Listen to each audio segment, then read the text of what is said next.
Një pyetje tjetër gjithashtu rreth këshillës është se si duhet i këshillojmë tjerët. Kemi dy kategori në përgjithësi të njerëzve.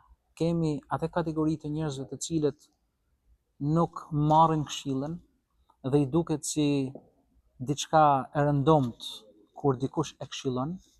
Pra kemi arritur deri në atë pikë që e konsiderojmë si ofendim këshillën. Por gjithashtu janë edhe njerëz të cilët kur këshillojnë nuk dinë të këshillojnë në mënyrën më të mirë. Kurani rekomandon që njerëzit të cilët këshillojnë të këshillojnë me urtësi.